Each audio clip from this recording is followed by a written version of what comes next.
بسم اللہ الرحمن الرحیم۔ السلام علیکم کلاس اکنامک سیکنڈ ایئر، مائی نیم از ایاد ریاض۔ آج ہمارا نیکسٹ ٹاپک ہے جس کا نام ہے اسلامی معاشیات یا اسلامی نظام معیشت۔ اسلامی نظام معیشت کیا ہے اور اسلام معاشیات کے بارے میں کیا کہتا ہے؟ وہ کہتے ہیں کہ اسلامی معاشیات میں معاشیات اور تنہائی میں اسلامی مالیاتی طریقہ کار کی ساخت کو سمجھنا اور اس کا مطالعہ کرنا کچھ مشکل قسم کی معیشتوں کے برعکس ہے، جہاں یہ مغربی ہے کچھ حد تک آسانی کے ساتھ کیا جاتا ہے۔ اسلامی معاشیات معاشی مسئلے کی تعریف میں بنیادی طور پر انسان ساختہ قوانین اور نظاموں سے مختلف ہے، یعنی کہ اسلام کا نظام معیشت جو ہے ان قوانین سے مختلف ہے جو انسانی ساختہ قوانین ہے۔ یہ چیز انسانی ساختہ قوانین سے مراد ان کی جو قوانین انسان نے بنایا ہے اور جو نظام انسانوں نے خود بنائے ہیں ان سے وہ تھوڑا سا مختلف ہے۔ جیسا کہ آپ کا مانیٹری پالیسی سسٹم ہے، مانیٹری پالیسی سسٹم سود کا نظام۔ اب یہ سود کا نظام جو ہے یہ سارا کا سارا کس کا بنا ہوا ہے؟ انسانوں کا خود کا بنا ہوا ہے۔ تو اسلامی نظام معیشت جو ہے وہ سارا کا سارا بالکل مختلف ہے۔ اسلام کی اپنی ایک پالیسیز ہیں، دنیا کی بنائی ہوئی دنیا کی بنائی ہوئی پالیسیز کچھ اور ہیں۔ اسلام جو ہے وہ معیشت کے بارے میں، کاروبار کرنے کے بارے میں دو طریقہ کار بتاتا ہے، ایک ہے مشارکہ اور دوسرا ہے مضاربہ۔ اسلام یہ کہتا ہے کاروبار صرف ان دو طریقوں سے کرنا چاہیے، جسے نام دیا گیا مشارکہ کا اور مضاربہ۔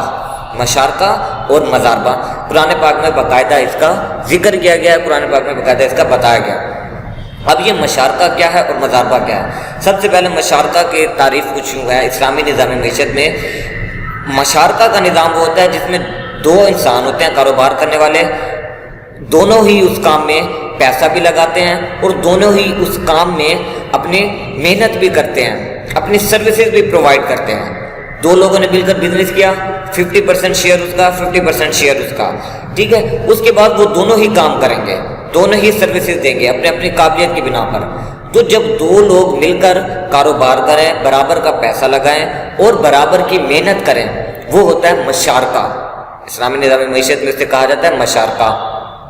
اس کے بعد ہے مضاربہ۔ مضاربہ کیا چیز ہے؟ ایسا بزنس جس میں ایک آدمی کا پیسہ ہوتا ہے اور دوسرا اس کے اندر اپنی قابلیت کی بنا پر محنت کرتا ہے۔ جیسا کہ کوئی بھی بزنس اسٹارٹ ہوا ہے، ایک بندے نے پیسہ لگایا اور دوسرے بندے نے پیسہ نہیں لگایا، لیکن اس نے اپنی محنت کے بلبوتے پر کام کیا، اس نے اپنی قابلیت کی بنا پر کام کیا، تو اور اس میں جو پروفٹ ہوتا ہے وہ آپس میں ڈیوائڈ کر لیا جاتا ہے اور پروفٹ دونوں کا ہوگا، لیکن لاس اس میں صرف اسی کا ہوگا جس نے پیسہ انویسٹ کیا ہے، کیونکہ پیسہ تو اسی کا لگا ہوا ہے۔ جس نے جو محنت کرا ہے اس کا تو پیسہ لگا ہوا نہیں ہے، تو اس کو تو کوئی نقصان نہیں ہوگا۔ مضاربہ میں نقصان صرف اسی کو ہوتا ہے جس کا پیسہ لگا ہوتا ہے، جس نے انویسٹمنٹ کی ہوتی ہے، لیکن مشارکہ میں دونوں نے 50% پیسہ لگایا ہوتا ہے، تو نقصان بھی دونوں کو برابر کا برداشت کرنا پڑتا ہے۔ تو اسلامی نظام معیشت میں دو قسم کے طریقہ کار ہیں کاروبار کرنے کے، مشارکہ اور مضاربہ۔ وہ کہتے ہیں اگرچہ اسلام ایک عالمی مذاہب میں سے ایک ہے، لیکن اس سے بھی اہم بات یہ ہے کہ یہ مکمل طور پر مربوط طرز زندگی ہے جہاں مختلف اصولوں کا آپس میں تعلق ہوتا ہے اور ایک ہی پہلو کے تحت ایک آمریت جیسے منطقی طور پر کسی اور سے متعلق ہو سکتا ہے۔ قانون کا آغاز کرنے والوں کے لیے یہ کہا جا سکتا ہے کہ اسلامی معاشیات علم، معاشرتی اور معاشی تمثیل پر مبنی ہے۔ اس نقطہ نظر میں اسلام کو اخلاقیات کے نظام کے طور پر دیکھا جاتا ہے۔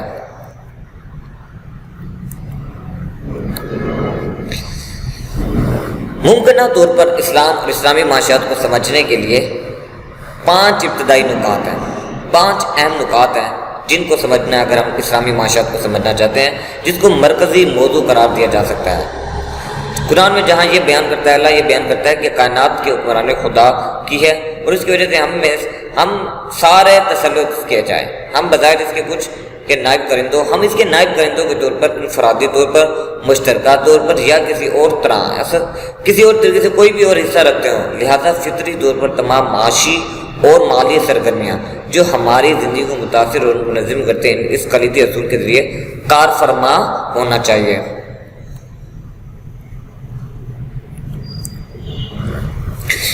اچھا جی، بہت سی معاون آیات ہیں قرآن کی، وہ آیات جو ہمیں بہت زیادہ فائدہ مند ہے اسلامی نظام معیشت میں، جو معاشی اور مالی اصولوں کی رہنمائی کرتی ہیں اور انفرادی حیثیت انسانوں کے لیے یا اجتماعی طور پر الہ ہدایت معاشرے یا ایک قوم کی حیثیت سے یہ اصول اسلامی قانون کی تشکیل کرتے ہیں جو شریعت کے نام سے جانا جاتا ہے، جیسے کہ قرآن و سنت میں وہ طریقہ کار دیا ہے۔